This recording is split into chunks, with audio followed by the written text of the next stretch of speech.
Hey guys, it's me Bailey here and welcome back to another video on my channel. So today I'm doing a collab with the wonderful KiwiGumdrop. So if you want to see her create the household that this home lives in, and I'll explain it a little bit more in a second, but if you do want to see the other half of this collab, then you can go to the link in the description. You will find her channel. She does a variety of content, not just Sims, so it's very interesting. I have been loving collaborating with people recently. I don't know if you've noticed, but like my last two videos have been collabs and I didn't mean for it to turn out that way. That's just kind of what happened. I haven't been sticking to my schedule and I did have a lot of collabs lined up, so that's just how the cookie crumbled, if you will.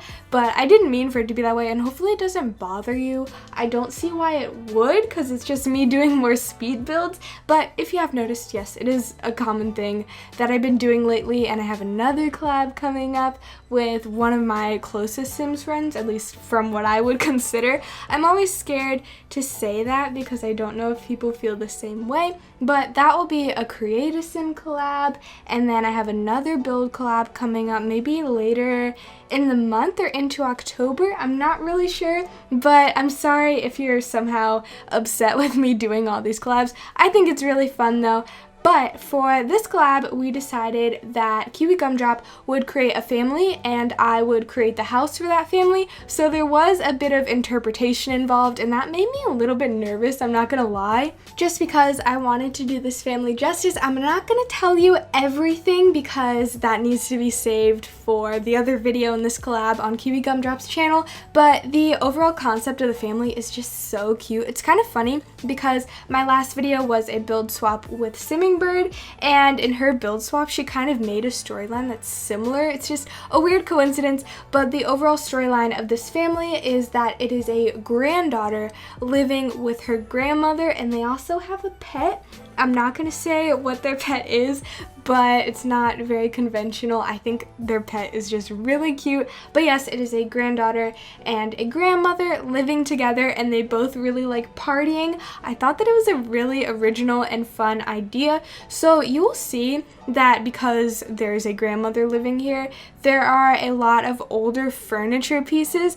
But at the same time, a big part of the storyline is that the grandmother and the granddaughter are both party animals. Like, they both know how to have fun. They both like partying. So I thought that it was fitting for them to have some clutter around the house, like some weird things. You'll see in the living room there is a pizza box, just because I thought that it made sense. I did struggle thinking about where they were going to live. Originally, I wanted them to live in Windenburg because, of course, the partying aspect of their storyline. But I thought it also made sense that they live in Brightchester, and to be honest with you, I just wanted to build a townhouse, even though these technically aren't townhouses whatsoever, and it really annoys me. Imagine if EA had brought townhouses in Discovery University. I think I would simp if they had done that. I love townhouses. I love building townhouses. I don't know if I'm making this up, but one of my first builds on my channel was a townhouse, and it was just so much fun to create. I think they're really cute, even though the 8 sim limit does mess it up a little bit. But in The Sims 2, they did townhouses and apartments perfectly, so I really wish that they would have brought that back in Discovery University, especially because a big part of Brightchester, and especially this neighborhood, which I think, if I'm not mistaken, this lot is where the Elderberry family lives. I'm not too sure because I don't know anything about the pre-maids that live here. They're very forgettable. I feel like a lot of the pre-maids recently, in the recent packs, have been super forgettable. Like, I delete them and I don't feel bad whatsoever. But if you look around this area, you will see all these townhouses right next to each other. And even the builds that are on these lots originally are meant to look like townhouses. So EA, why didn't you just give those to us? But anyway, I did have a lot of fun looking for inspiration photos. I basically just looked up London townhouses on Google and Pinterest, and that is where I got my inspiration. I'm really obsessed with the outside of this home. Now, when I was taking screenshots for the thumbnail and like the end of the video, I feel like they didn't do the build justice for some reason. Maybe it was the lighting, because I spent a whole sim day looking at the house and seeing which lighting was best, like whether it was into the evening or dinner in the morning, and there was no good lighting on this lot whatsoever. So I kind of feel like the lighting and the overall like location of this build did it kind of dirty, but I really love the outside. I think it's really cute. Like the ivy is just so gorgeous, and then I used some Discovery University windows that I'm just so obsessed with. And then I'm not sure where this brick came from. If I had to guess, I would say maybe Realm of Magic or maybe Discovery University. I'm honestly not sure, but I had a bit of a hard time picking out a brick to go along the entire side of the house because it's very overwhelming. I wasn't sure what I was going to be committed to, but I went with this gray color and I think it looks really nice. Definitely better than a red that I was originally going to go with. But anyway, this home is 2 bedrooms, 2 bathrooms. There is an attic space, but this is kind of a theme with all of my builds.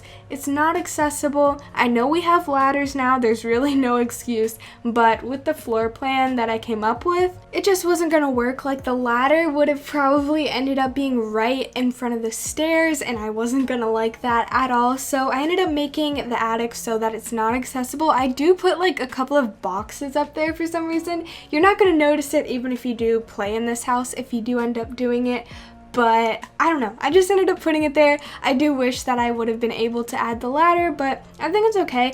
This house is surprisingly small, even though on the outside I feel like it looks really big, and this lot is a little bit awkward to build on. So you'll see, or you have seen already, that there isn't much of a backyard. I do end up adding a couple of planter boxes and I think a chair on the back porch, but other than that there really aren't that many activities for your Sims to do outside, which I think is okay because I think that the Sims that live here, they just go out to the karaoke bar or the lounge or the discotheque, whatever they want to go to. I don't know if there are any bars in Brightchester. I would assume that there are because, of course, this is the world that came with university and it's based around young adults. So I would assume that there is at least one bar. But again, Brightchester isn't all that memorable to me. I feel like it's always dead. I did play with one of my households in Brightchester for maybe 30 minutes.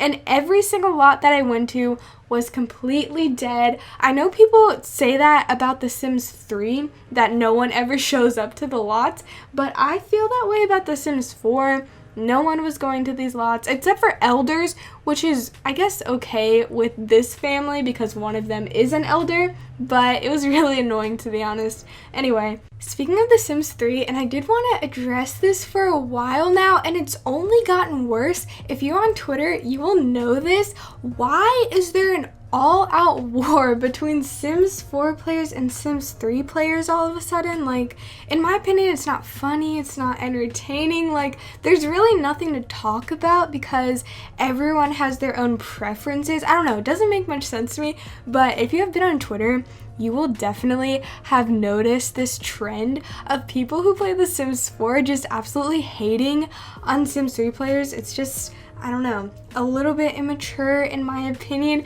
Twitter has been a very toxic place recently, and that's why I haven't been very active on it. I don't know if you've noticed, I used to be super active on it, and then I don't know what happened, but I just didn't have any good ideas of like what to tweet. Nothing was coming to me. Everything that I did want to tweet was kind of negative, so I didn't say anything for a while. And then I think there was an update, and then all of a sudden no one talks to me. Okay, some people do talk to me on Twitter, but there was definitely a decrease in not only interaction on my tweets, but also I don't see anyone's tweets anymore. I see retweets, like I see things that people have liked, and I see like the same 4 accounts over and over again that tweet like every 6 seconds. So Twitter became kind of annoying to me, and that's why I don't really go on it anymore.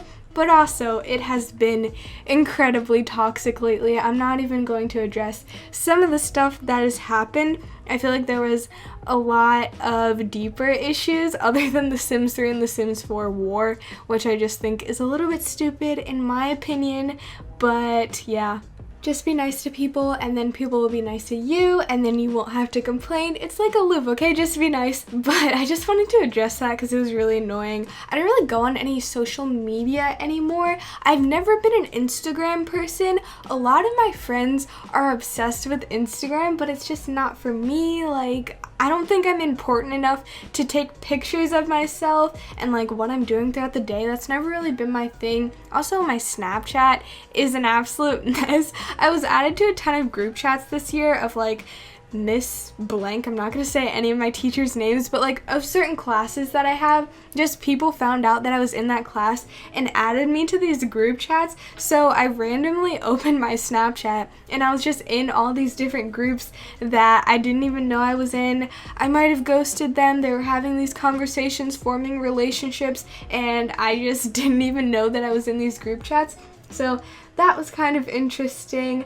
I am filming this a day before it goes up, so kind of last minute, but tomorrow I go straight to my government class first thing in the morning, and I think that's my least favorite class, to be honest. I like all of my classes, and I've realized that I always need to have something to, well, it's like the opposite of look forward to. I always need to have a class that I somewhat dread. This has always been the case for me, but I'm very pessimistic. I think we've covered this, we've talked about this, but that class is the most annoying to me because she makes us turn on our cameras at different times to like check up on us and make sure that we're still there, which, I mean, it's okay. A lot of my teachers have said legally they can't require us to do that, so they just don't bother. I think it's okay to turn on our cameras, like I'm not really worried about it, but my class did me dirty because she said to turn on our cameras. We all did,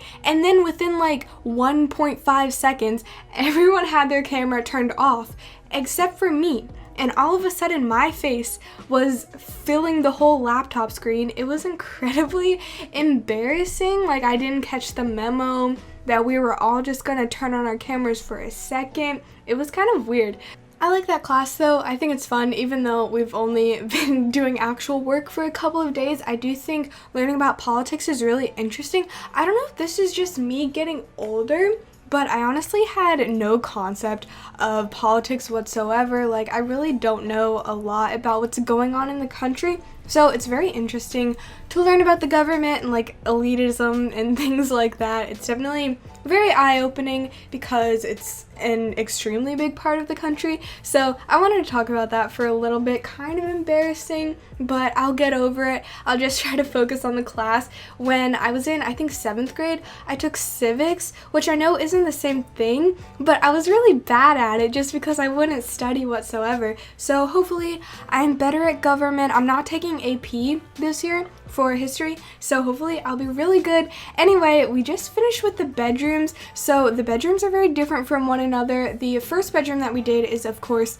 if you couldn't tell, for the grandmother, so it is very, not like Victorian, but old-fashioned, and I loved the bed. It's from Discovery University. I think it's so pretty. And then the young adult's bedroom is very, not childish, but like it's definitely different from the first bedroom. Very purpley. I think it's really pretty. Anyway, we are getting to the end of this video, so thank you guys so much for watching. I really hope that you did enjoy it. If you did, a like would be very appreciated, and I will talk to you all soon. Bye!